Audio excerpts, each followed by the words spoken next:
Un petit problème avec les prénoms exotiques. Les gens parce que si ça aurait appelé Karim ou Mohamed, ça t'aurait plus excité. En réaction à des échanges tendus dimanche sur LCI entre Ruth Elkrief et le coordinateur de LFI Manuel Bompard. C'est la peau située autour de l'anus qui vibre quand on pète. Plus il y a de pression, plus c'est brillant. Notamment sur la situation au Proche-Orient. Combien de civils tués pour un combattant du Hamas tombé? L'UNICEF dénombre plus de 15 200 morts. Parmi eux, 70% de femmes et d'enfants. Un enfant est tué toutes les 10 minutes à Gaza selon l'OMS. Jean-Luc Mélenchon s'en est pris à la journaliste. Ruth Elkrief, manipulatrice. Si on n'injurie pas les musulmans, cette fanatique s'indigne, a-t-il écrit. Vous avez dit tout à l'heure, madame, que nous n'avons pas dénoncé les viols qui auraient été commis par le Hamas. Voilà, vous le faites aujourd'hui. Non, madame, je l'ai fait. C'est bien parce que ça fait une semaine que... Si vous voulez me donner des leçons, madame... Non. Alors maintenant, dites-nous, monsieur Bompard. Cela fait plus d'une semaine que le complément d'enquête sur Cyril Hanouna a été diffusé et le reportage continue de faire parler de lui. Je vois qu'il s'en gargarise beaucoup, il revendique ce succès d'audience, alors que c'est pour nous un succès d'audience non pas de Cyril Hanouna, mais un succès d'audience de complément d'enquête. Plus exactement. C'est la rivalité entre le présentateur de TPMP et Tristan Walex, présentateur de l'émission de France 2, qui fait couler beaucoup d'encre. Et cette rivalité vient de prendre une toute nouvelle dimension suite aux menaces d'Hanouna. Aujourd'hui, c'est donc complètement approprié l'audience de complément d'enquête. Pour lui, rien à voir avec moi. Non. Et lui, c'est un génie. Je vous jure, mais quel débile. Non mais excusez-moi, je vais m'en occuper demain. Je l'ai croisé 2-3 fois, on dirait qu'on a un verre ensemble. Si je vous lis les SMS qu'il m'envoie, c'est pas du tout ce qu'il dit là. Ah bon? Alors dit devant moi, il se chie dessus. Mais je vous le dis. Raquel Garrido a été l'invitée de 22h max le mercredi 6 décembre 2023 sur BFM TV. Et ça continue encore et encore. En relatant un rassemblement auquel elle a participé à Bobigny. Il y avait des juifs, il y avait des musulmans, il y avait un tas de gens dont on ne sait pas. Il y a encore des juifs à Bobigny? La députée de la France Insoumise s'est attirée les foudres de Florence Roy. La chroniqueuse de Maxime Switek lui a reproché d'être à côté de la plaque. Mais vous essayez de nous expliquer qu'à Bobigny, tout le monde il est beau, tout le monde il est gentil, alors qu'il n'y a plus un enfant plus belle lurette dans les écoles du 93, et ça date du rapport Aubin de 2003. Mais vous êtes à côté de la plaque, vous essayez, vous êtes dans une démarche clientéliste, et vous prenez les musulmans d'ailleurs pour des imbéciles. C'est vous. Des propos sordides, obscènes, vulgaires. Les femmes adorent faire du cheval.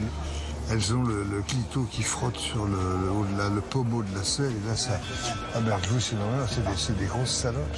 Les qualificatifs ne manquent pas après la diffusion par complément d'enquête d'images de Gérard Depardieu lors d'un voyage en Corée du Nord en 2018 à l'occasion des 70 ans du régime de Pyongyang. Le présentateur a essayé d'avoir l'acteur au téléphone. Qu'est-ce que vous voulez que je fasse une interview? J'ai déjà dit, ça fait 50 ans que je fais ce métier. Ils connaissent toute ma vie. Sauf ce qu'on raconte là. D'ailleurs, il y a 80% des gens qui ne sont pas d'accord avec ça. C'est lamentable. Merci, au revoir. Mardi 5 décembre 2023, dans Touche pas à mon poste, les chroniqueurs débattaient sur les prisons en France et la situation des fichiers S au niveau national. Moi, personnellement, je suis tout à fait pour une prison à la Guantanamo. Les propos de certains collaborateurs de Cyril Hanouna ont déplu à Moundir. Moundir, les aventuriers rouges ont décidé de vous éliminer et leur sentence est irrévocable. Attends. Je veux pas que tu éteignes ma flamme devant. Pourquoi? Moi, j'ai mérité ma flamme. Qui n'a pas manqué de partager son point de vue de manière agitée. En fait, les fichiers S, c'est que des islamistes terroristes. Non, je viens de je te connais, maman. Toi aussi, t'as aussi un petit problème. T'as aussi un petit problème avec les prénoms exotiques. Les gens parce que si ça aurait appelé Karim ou Mohamed, ça t'aurait plus excité. Maintenant, je comprends pourquoi t'es célibataire, parce que t'es relou. Face à la montée en puissance dans les médias de Vincent Bolloré. Mais vraiment, on est tombé... On va tous terminer dans un hôpital psychiatrique. Qui dément tout projet politique faisant le lit de l'extrême droite.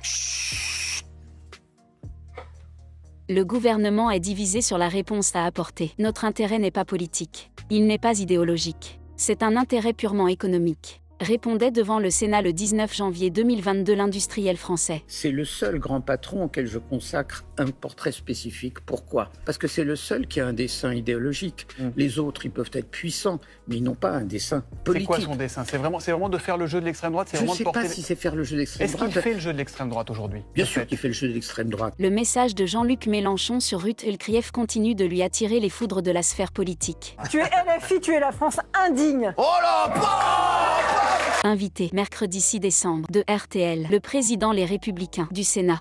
Ta gueule. Ta gueule. Gérard Larcher s'en est pris au leader de la France Insoumise LFI, lui intimant de bien fermer sa gueule. Qui montre du doigt une de vos consoeurs. Et on voit bien avec quelle allusion derrière. eh bien, je dois dire que c'est inacceptable. Et c'est inacceptable. Pour moi, Jean-Luc Mélenchon s'est mis en dehors de l'arc républicain. Vous lui dites quoi ce matin, tais-toi ? Oui, ferme ta gueule. Soupçonné depuis de nombreux mois d'avoir utilisé, via sa société Shona Events, un système frauduleux avec ses talents à travers des pratiques commerciales trompeuses. Quoi ?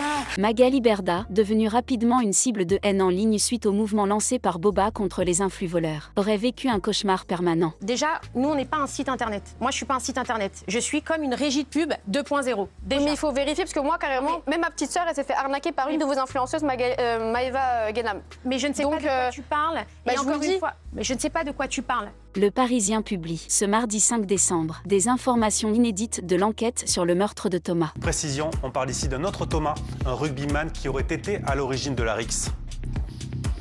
Au cours de la soirée, Thomas L m'a dit « J'ai envie de taper des bougnoules ». L'enquête de gendarmerie démontre en effet que les choses sont beaucoup moins manichéennes et qu'il pourrait s'agir d'une altercation qui a dégénéré, impliquant des individus qui, pour la plupart, participaient au bal. Ce sont des fuites, Madame de Malherbe. Donc, moi, il y a un moment... Ce sont des fuites.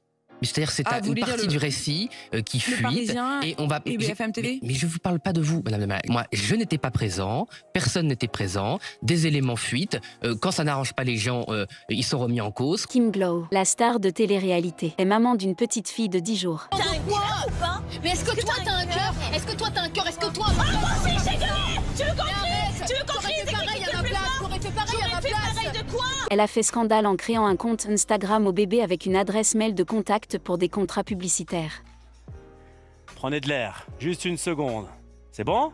C'est bon. L'ancienne star des Marseillais a donc été accusée par plusieurs internautes d'exploiter l'image de sa fille pour de l'argent. J'ai pas envie qu'elle travaille durement et qu'elle arrive et qu'elle ait son tour. C'est un choix. Toi, tu veux qu'elle foute rien comme toi. Travaille durement. Oui, je travaille durement. Qu'est-ce qu'il a dit? J'ai pas entendu. Est-ce que tu veux que ta fille ne foute rien comme toi et qu'elle se réveille tous les matins comme toi? Coucou les loulous. 4 jours après l'attaque au couteau qui a fait un mort et 2 blessés. Les mots de l'individu en garde à vue doivent nous interpeller également, Karim. Ça entre totalement, d'ailleurs, on parlait de l'extrême gauche, ça entre totalement en écho avec ce que dit l'extrême gauche, Israël apartheid, Israël colon. Le suspect, Armand Rajab Pourmi Andoab, a précisé qu'il avait initialement envisagé différentes cibles, dont plusieurs juives, avant l'attaque qui a finalement coûté la vie à un touriste germano-philippin de 23 ans. Faire le lien, excusez-moi, je trouve que c'est quand même très pernicieux. Et très malsain, entre une posture qui peut être politique, de contestation d'une situation au Proche-Orient, faire le lien avec un gars... C'est lui qui fait le lien. Oui, non mais vous êtes en train de le faire. L'habituelle intervenante des grandes gueules Sarah Saldman. Et déjà, c'est l'homme qui paye toujours, quelle que soit la situation. Pour moi, il n'y a pas de débat sur la situation. Toi, tu ne payes jamais l'addition. J'ai même pas un moyen de paiement sur moi. Avait beaucoup fait parler d'elle dans la matinale de l'émission d'RMC en révélant qu'elle refusait de payer une addition. Selon elle, il s'agirait du rôle de l'homme qui la convoite et elle n'aurait donc pas d'intérêt à sortir sa carte bancaire. Parce que ça y est, princesse, t'as 30 ans, genre, t'es pas une princesse, t'es une michto. Oula. Alors, vous êtes dans la provoque et dans l'excès pour avoir le dernier mot, j'en prends note. Non. Je m'exprime comme vous, la liberté d'expression, vous-même vous connaissez. Oui, j'ai fait des études. Voilà. Ça c'est petit ça.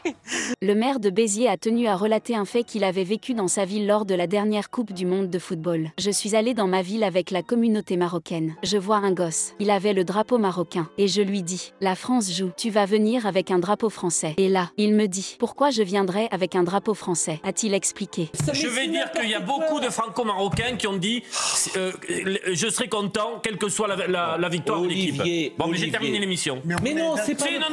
Vous ne pouvez pas me dire ce que vous allez dire. C'est pas et le sans intérêt avant que je l'ai prononcé. Mais on sait je n'accepte pas ça, c'est inacceptable. Non, mais moi aussi je sais ce que vous allez dire.